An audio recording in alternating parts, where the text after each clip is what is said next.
All right. Okay. So yeah, these are kind of like child claims, pros and cons. To continue our conversation from last time where we talked about framing the top claim. Yeah, so let me share my screen. Just trying to get into the Gulli Bot frame of mind. Yeah.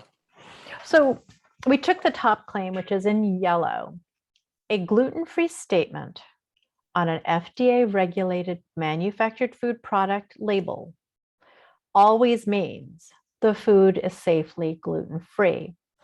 Now, I know I probably shouldn't be like deciding whether it's true or false or what have you, but I put that in there based on once I found the evidence, made a couple of notes. I just made a determination off the bat, just as a way of me framing things. So, Mm-hmm. but what the FDA says, and that's what I pasted in as my source, is that people with celiac disease can rest assured that foods labeled gluten-free meet the standard. So this is what someone from the FDA is saying. So the next statement is that a manufacturer adding gluten-free claim on the food packaging, that is a voluntary act. But if they do so, they're supposed to be or must follow what the FDA is saying. So there's a lot of sort of wiggle room here. But the FDA clearly says when they put gluten-free on the label, that's completely voluntary. But they should be meeting the requirements, right? So then you dig a little deeper, and the FDA does not require that the manufacturer test for the presence of gluten in the finished foods that they label gluten-free. And the FDA says so themselves. No, this doesn't require them to test. So suddenly you're getting into murky waters, right? Because Mm-hmm. how can you know it's gluten-free if you're not, and if you're not required to test it? It's like crazy. So then the statement, the FDA does not proactively test foods to ensure the manufacturers comply with their standards until or unless the consumer complains. And again, the FDA's own website says something to the effect of, if you found a problem, complain here. But it doesn't, so basically the onus is on that consumer. And what we suspect in the industry, meaning in the community of gluten-free organizations and agencies and such, the FDA doesn't seem to have any proactive testing whatsoever. There's nothing on their website that says, we'll come in and audit you, or we'll come in and test, or we'll come in randomly to see if people who are putting gluten-free on will do it. There's just nothing that says that anywhere, and nobody knows that they do that. So basically, it goes back to our parent of, this statement means it's safe. However, there's no evidence that they test to make sure it's safe. Right. And yeah. So I don't know whether I'm thinking of these subclaims properly, and if once you start to go down these claims and see the evidence that's provided to us by the FDA, it doesn't support the first statement. Um, Meaning it proves that the first statement is not true. So it supports it in the way that it disproves the first statement. well, yeah, when we say it's supporting or either opposing or attacking. Opposing, Okay. attacking are synonyms. So supporting means that it makes it seem more truthworthy, and then opposing. So and that's yeah. just in the debate parlance. Yeah. Okay. And I use pros and cons just because they're shorter, right? Yeah. So,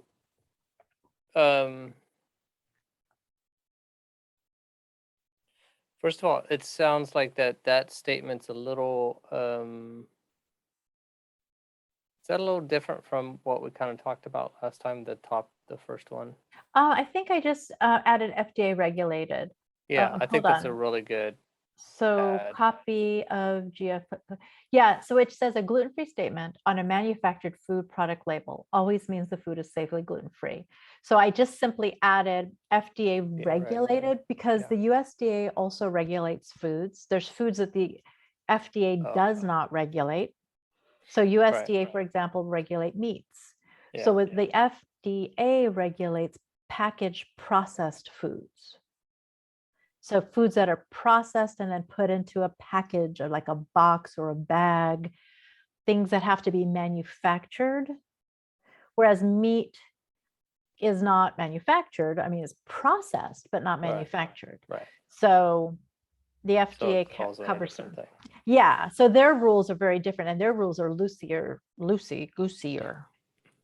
If that's the Yeah. technical term for it. So, yeah, what I'm thinking about when we start talking about this is that first of all, I think this ends up being kind of like writing a book where you have several editorial passes and you're reworking sentences. So, just to start off, I think saying that you're kind of struggling and doing how to do this, I think that will be a continuing process. Okay. Okay. So it So, wasn't that I was like getting it wrong. no, yeah. Okay. Okay. And then some things that I find helpful. One thing that I don't know if it'll be helpful or not is if we state that first. Okay, so there's two processes. One is kind of gathering all the claims, and one is phrasing those claims after Gulli has done an analysis on them.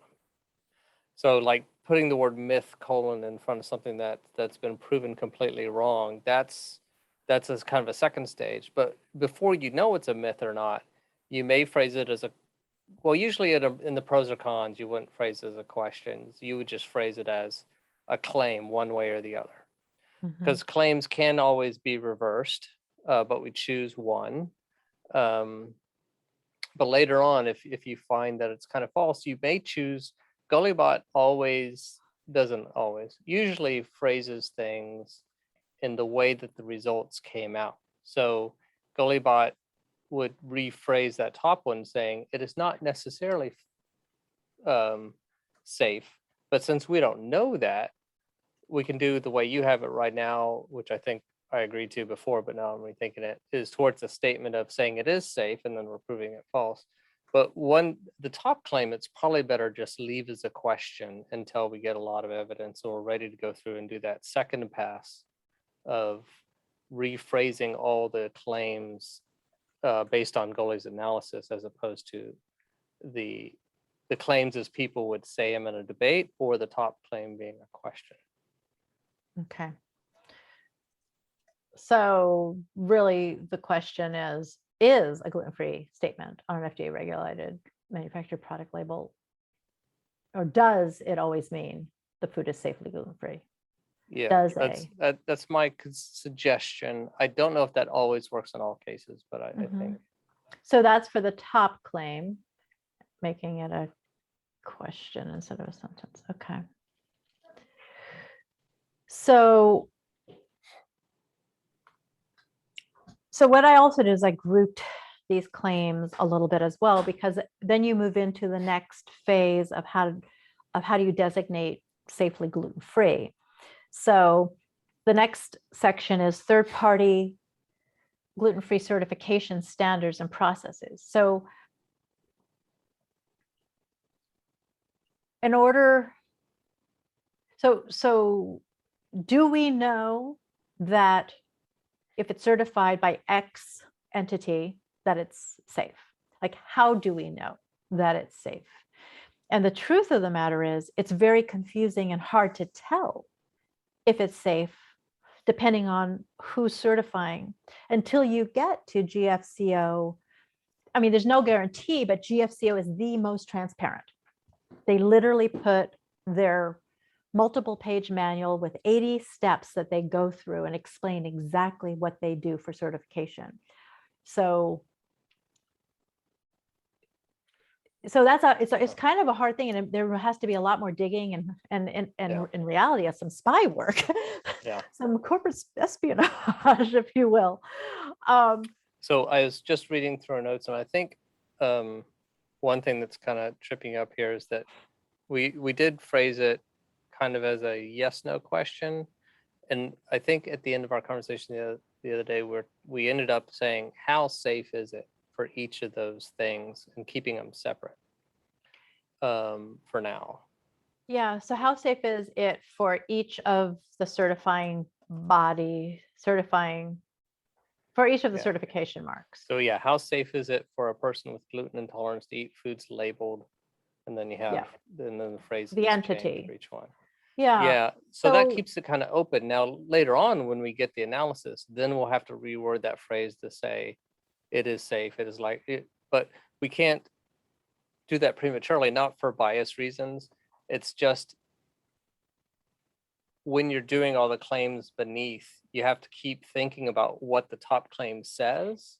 But if it's just how safe, then it just makes that kind of logic of grouping the claims, I think, easier in my mind. Hopefully that's the same for most people.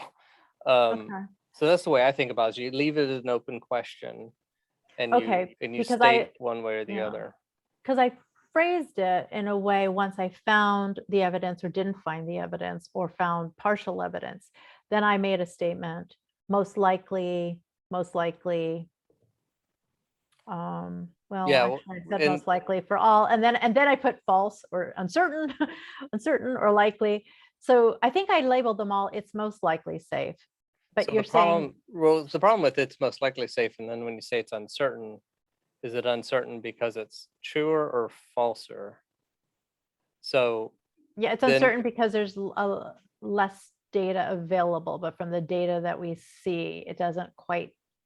Well, I'm saying that now you're ambiguous when you say, you're not saying, is this claim making it truer or falser? You're saying, is this claim making it more a certain point in the line? And so if it's not making it a certain point in the line, it could be making it truer or falser, but you're not being explicit on which it is. So once you have an analysis there, and then you're thinking of pros and cons to that analysis, the pros and cons could be pointing at the analysis point, or it could be pointing at the statement. So to clarify all that, we make the statement say how safe, so it's a range, and then each thing is pointing up or pointing down in that range. Safe is food certified by. I'll just say how safe is food certified for people who need to eat gluten-free. Right? So that would, so each one would be how. So then uncertain is still correct. How safe is food certified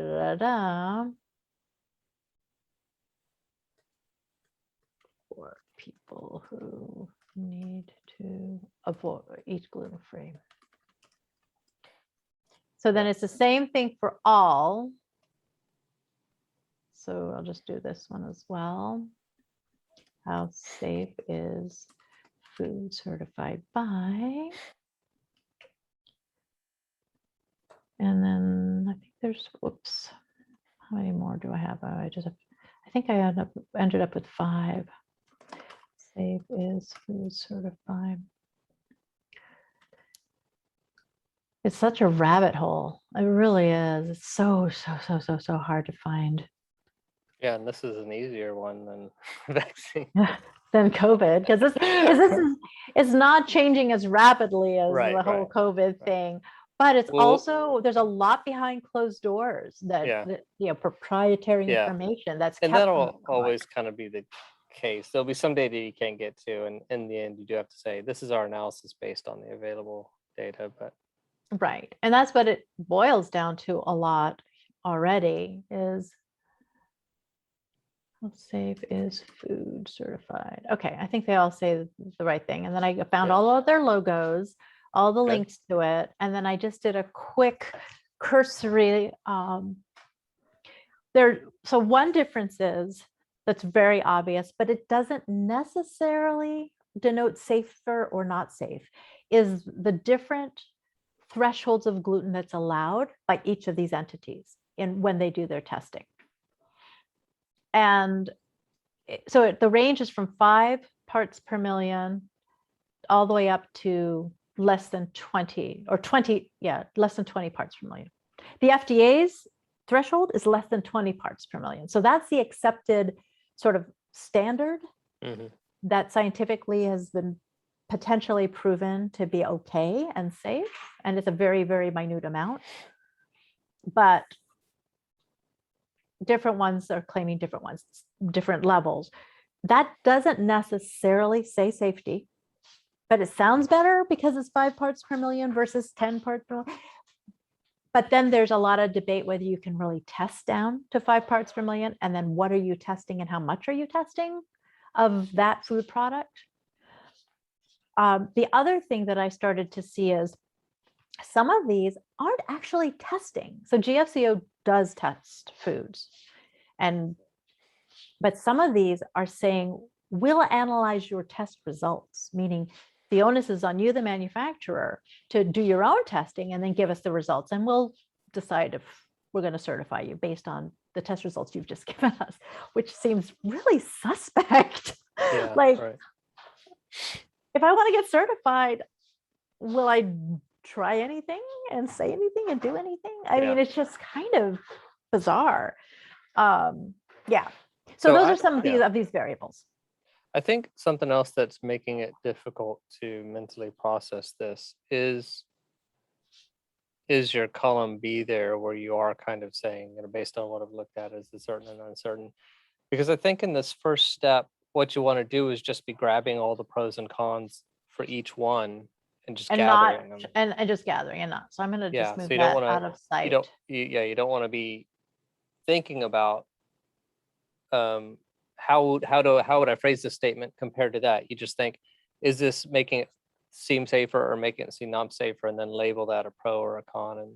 And I would actually make a column that just says pro or con or whatever, or supports and opposes, whatever is easier for you. Okay, but right now I shouldn't have anything in that column, basically. As I should just and in the future, I mean, realistically, that'll pop out. Well, at some point we'll put it in Gulli Bot, and Gulli Bot will have a number, but you will need to look at that number and say, does that make sense based on the evidence? And that's how you know if you got something wrong. Like if you accidentally put something as a pro when it should have been a con. It's like, I have all cons. Why is it still saying true? It's like, oh, you realized you got everything back. Okay. Now, and then there's 2 steps. One is kind of like gathering all that pro and con information. And the other thing is then figuring out how to group them, because Gulli Bot goes in a hierarchy. Sometimes that's obvious because a statement is saying that another statement is false, as opposed to the parent. It's talking about, well, this food is tested. And it's like, well, it's not tested. It's tested internally, not externally. So that would make it less trustworthy, right? So that statement's attacking another statement as opposed to the parent thing. I mean, in the end, it's attacking the parent too, but well, see these 2 statements there at the beginning of the third party. Those, in a sense, are much more direct to the parent. Well, the first one's more direct to the parent. The second one is more direct to it. And then all the rest of those that are specific to the entities they're sort of like in order. I don't know if something is. So I think we need to maybe drop some of those things, because it's kind of a distraction to say a third-party gluten-free certification mark means that the manufactured food. I mean, I know that that's one of the statements they wanted to do, but if someone looks at it and looks at the scores for these 4 marks, then they intuitively know, oh, not all of these are the same because they have different scores. So we don't have to. We can call that out separately in the meta discussion, but I don't think it belongs in Gulli Bot itself. Okay, so because it's not a scientific statement. So here, so I've gone there. So I just and even that number 9, I'd probably suggest not using as a main one. Okay. Later on, when we do a meta-analysis, or the, where you do a summary paragraph at the top, you could say, as you could see by looking down, they have different scores, and You different could, that's where you criteria, put the different. narrative around it. Yeah. So Okay. those are more narrative statements and less Okay. Gulli Bot analysis. Okay. I'm just putting that into the Sure. side so I can remember the notes. Let's see. Okay. All right. So then there are the 5 entities. Then there is maybe this is also narrative. And also, I'm not sure it's 100% sure. So I understood that the GFCO, this is what I thought I was being told. The GFCO is the only third-party gluten-free certifying body that is third-party accredited to the ISO. So they're an accredited accreditor, Yeah. right? I think that's what that So boils down to. the way I would handle that is really in this case, we don't have a single top claim. We have 5 top claims. Well, maybe 6. We have the 5. How many organizations do we have? 5 are listed here. 5. Okay, but we also have the one, just the gluten-free label, which isn't an org at all. Correct. Yeah. So then So that's the total. 6th So we leveling. do have like 6 claims. So that, yes, that is phrased narratively, but that information does belong, because it's making a claim, it does belong in Gulli Bot. The claim it's a pro on the GFCO claim that says, hey, we are certified certifier, and the other organizations won't have that pro. So in theory, GFCO will end up with a higher score because it has that additional weight. That additional thing, right? Now you can also later on, when we look at it, we may decide, oh, we should also put it as a con on all the others that says they're not certified. It really kind of depends on how the math comes out. Sometimes just adding it to one as pro is clearer. Mhm. Sometimes it's clearer to people to see why this one's rated lower. Okay. So what I also saw was, yeah, I can't find evidence that anyone else is certified, but some of them mention the ISO certification. And it seems like what they're saying is you, the manufacturer, has got to have this kind of certification. Is it the same ISO or a different ISO number? Might be a different one. I don't know. Because they could be So saying. it says to work yeah. with us, you will need to apply to a national accreditation body recognized by us. Accreditation demonstrates your ability to carry out audits. So basically it's saying the onus on audits, not testing necessarily, but the onus on audits are on you, but you need to go get accredited. Yeah, so it'd be interesting to look up to see whether the requirement for that accreditation is a third-party auditor, and the only difference might be that the GFCO does their own auditing while the other companies are. It may be just as powerful to have a third-party auditor, as long as it's not the organization itself. Mm-hmm. But we'll have to do some research to see whether accreditation to those other bodies require a third-party auditor, or if it's just how to do your own internal audits. Right. Yeah. Okay. So once again, for each of those organizations, if they require that, that would be a pro under their thing. And then we need to look and see in the end, is what GFCO is better, then we need to explain why it's better and make sure that that weights the score appropriately so they get credit for that better process. Mm-hmm. So it's really the atomic pros and cons for each one, it underneath them, as opposed to the narrative, which you're really good at doing, of comparing them. And then later on, we'll need that narrative. But in the Gulli Bot thing, it's a little bit more granular. Yeah, see, I think that I could keep thinking in narrative brain. And that's,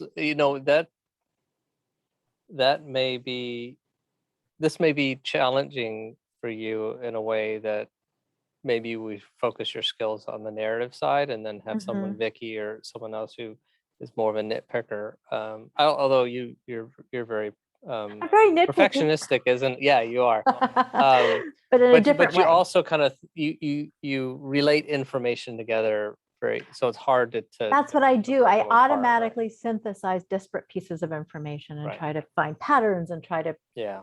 explain, bring it all together. And if I you want to that's- think about it this way, Gulli Bot is exposing your internal synthesis process and documenting it, Mhm.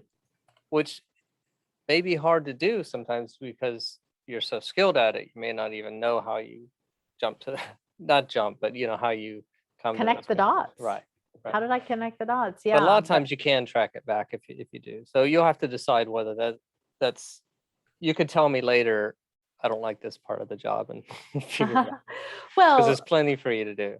right, exactly. And it's not even a question of not liking it. I'm really struggling with it. Mhm. I rarely find sort of a writing assignment that my brain just doesn't automatically wrap around and say, okay, got it.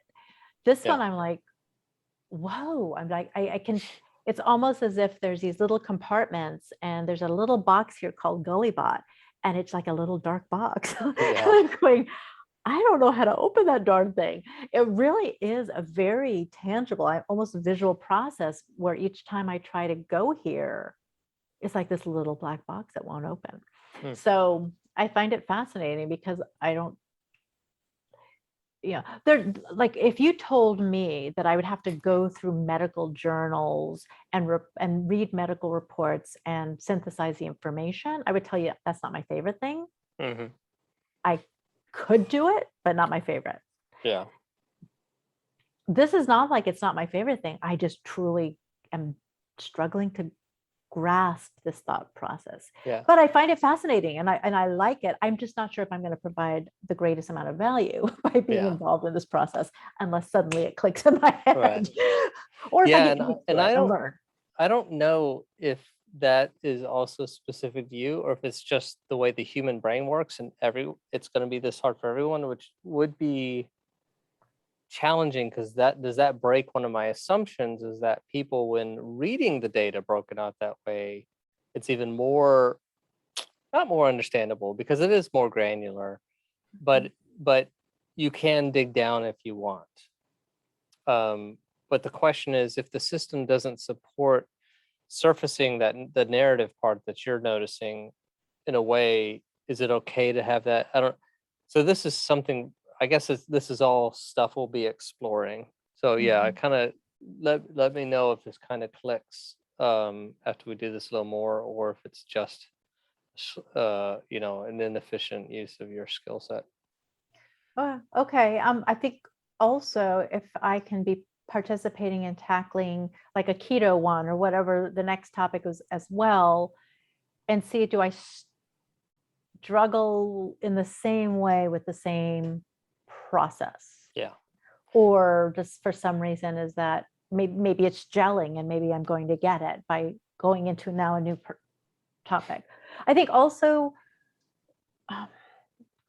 when you going into this topic where I already have a set of knowledge around it, That might make it more difficult. Yeah. yeah, it might make it more difficult. So like if it's a topic that I know nothing about and I'm going in fresh, I don't feel like I'm biased on this. Like I think I can be fair and unbiased. Yeah. But and yet I think there's an automatic sort of interpretation that's already happened. Mhm. So yeah. So what I would suggest is to pick one of these statements, because a lot of the narrative comes in when you're thinking about the comparison between so take one of the GFICO and just brainstorm and then research what are all the pros to trust it is safe and what are all the cons to trust it's not safe. And I Okay, guess so really, since you kind of think that they're probably the safest, it might be better to take another one and say, well, it shares these exact things with GFCO, so those are pros for it. But here's the pieces that's lacking, and those are the cons for it. well, it's interesting. The one right above it is a newer one. They used to work with GFCO. So they tout themselves as using sort of the GFCO standards, but then they said that they make it easier. Which Oh, right. how do you make it easier? You Right. have to cut corners. I don't know. I know nothing about. I know nothing about the second and the third one, but the first one is one that I just learned more of the history about yesterday. And it is a group that has been certifying foods, a long-standing, one of the largest nonprofits beyond celiac. They used to do it, and they turned over their certification to this other group, and now they endorse that other group, but they have nothing to do with it. So you see that Beyond Celiac endorses this other group, and so it just gives this other group more credibility, whether they deserve it or not. So 2 and 3 are the ones I know the least of. I've had the least experience. So I would even start a new tab, and the columns I would put, and this is just me, you don't have to do it this way, but the way I would think about it is I would create a short code for each organization, GFCO, and then I would put whether it's a pro or con, a column for pro or con, and then I put what the claim is, right? And then I just think through what are all the reasons why GFCO is safer than the other ones, and what are all the cons? And it may not have any cons, because if that's the gold standard in your mind until you run across one, and then do that for each organization separately. Think through what are the pros, what are the cons, and just do that top level.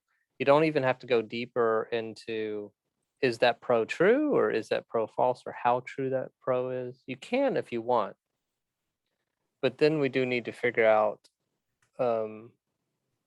it's also a preference. Some people like going deep on one statement and then going back to the top. I think it's kind of good to get a broad list, because sometimes you can go deeper on something than anyone's going to ever care about. People may look at it and go, oh, that's good. You don't need to go any deeper. But you can definitely research deeper than people need to know. Or will contest, really, is what it is. If no one argues with the point, then going deeper is really a distraction. So you would do this for each one of them. What could you go across the columns, GFCO, SCS, et cetera, and then say claim, and then just mark them across? Or you really want to just start with one and think of it? So like claim, is that a pro? See, I would have one column for the organization name, and so it'd just be 3 columns total: organization name, pro, con, and then what's the claim. Now, Okay. But you are right in thinking that some claims will apply to multiple organizations.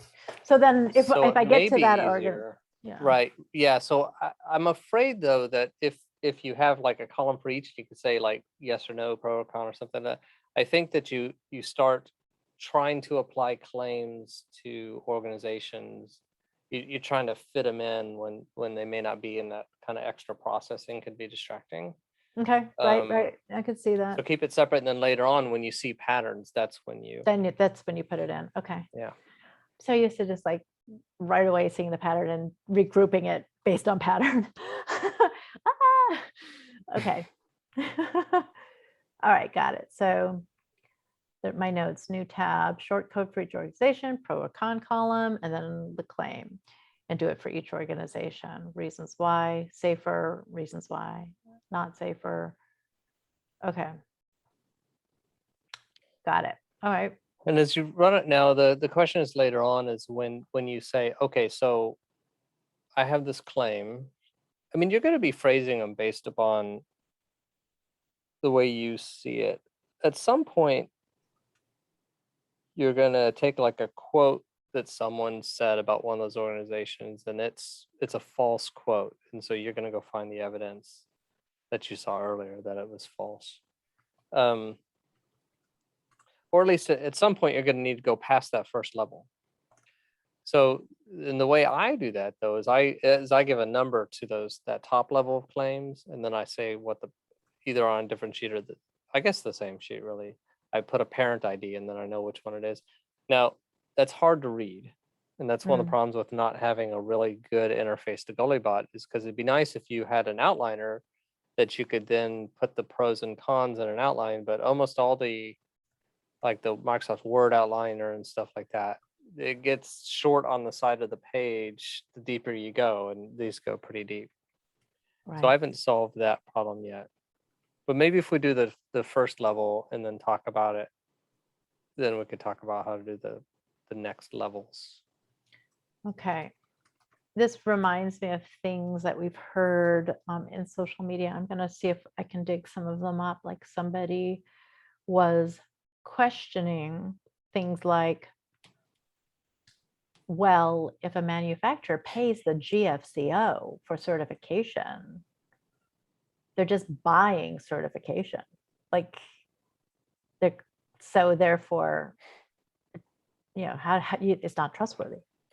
Yeah, and so there's two ways to look at that. One is we could make that a Gulli Bot claim, and it could be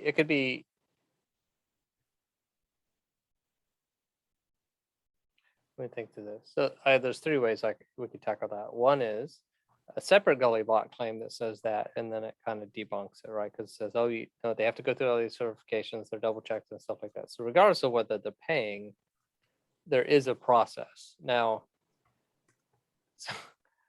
someone would, there still is always the problem of unfortunately being paid to do stuff like that. So that might actually still be a reason to doubt it, but all the other ones work the same way, so it doesn't matter. It's still, it doesn't, Right. So doesn't make everyone it equally has the as lesser, that, right? So you can all have that. They are paid by the organization, and you could and have that nobody gets con on all certified of for them. free. And it's Mhm. like, it's But- still the best choice. Okay.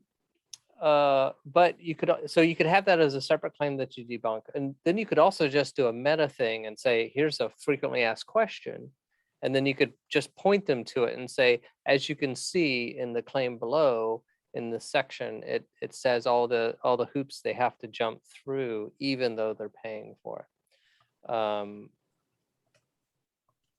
Yeah, so that's Okay. another way to do it. So for stuff like that, I think let's wait till we're a little bit further down in the process, and let's try to gather the facts like we're just I hate to say robot, but a researcher that's looking We're- more at You're a the robot. raw facts. Yeah, right. It is a Gulli Bot. So yeah, more on the Gulli Bot side, less on the human side. And then later on, once we have that raw data, then we can handle those figure out how to handle those questions the way humans I think it needs to be a Gulli Bot t-shirt. More robot, less human. think. Yeah, right. Yeah. Oh my gosh. Okay, so gotcha. I'm going to make a new tab. I'm going to put just the 3 columns. Then I'm going to take one organization at a time and find, just dump in all claims without thinking too hard about them and trying to find patterns. Yeah, if you can. Sometimes that's hard to Like do. if I can shut off my brain. Yeah, I'll do my best. Okay. Yeah, then what we'll do is we'll talk about how to organize those in a Oh. hierarchy and all that stuff. Hold on one quick pause.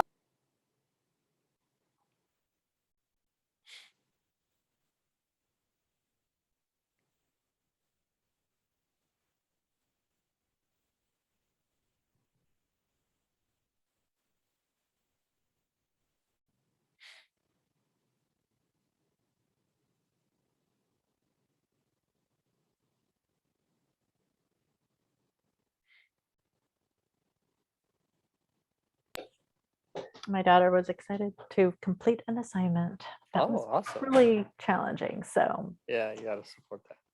yeah, that's awesome. Okay.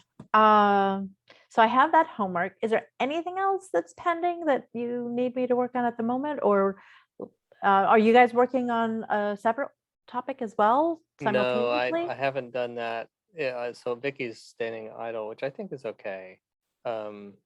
Well, can we put her on just searching claims that we can add? Like if she's on this new tab with me, she can Mhm. dump things in there too. Yeah, if you she can give her decided. an organization to do, and you can do one, and then you can look at what she did, and she can, Yeah, Okay. however you want to split it. So feel free to ask her to Not do- 100% sure if I'm confident in how to explain to her what I'm looking for exactly. we could show her this video and see if that works.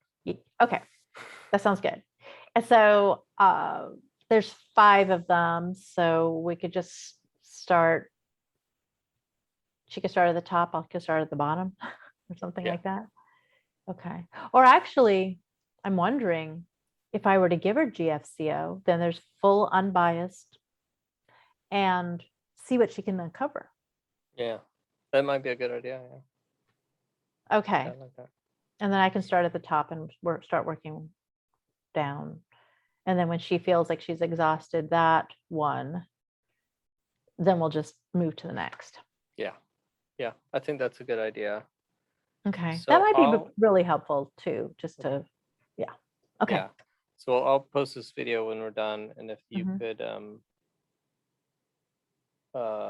just kind of point her to it and say, what do you think's best to Do you want that, me to and then- make an Airtable task and put her on Yeah, it? that's probably a and- good idea, and maybe do one for each organization, so you know when she's done with one and starts another or whatever. Okay. Unless that's too much. And then I should just also just do the tasks for myself as well. I think that'd be good. Okay. All right, let me just put that also in my notes. Make Airtable tasks for each organization. So I'll do that as soon as I do the table. Yeah. And then And within you might that call it pass messaging- one or something like that. So we'll Pass come back one. on irritate her, or however we'll iterate over it, however we want to First phrase draft, it. Phase draft. 1, first draft 1. Yeah. First those draft, phase 1. Okay. And then I can put a note to her in Airtable, but then I can just telegram her as well. Yeah. Yeah, You I know- think it'd be good to telegram her and feel free to also, if she has questions that you're struggling to answer, just ask for me to come in and I can set up a meeting with her if she Okay. needs some more direction.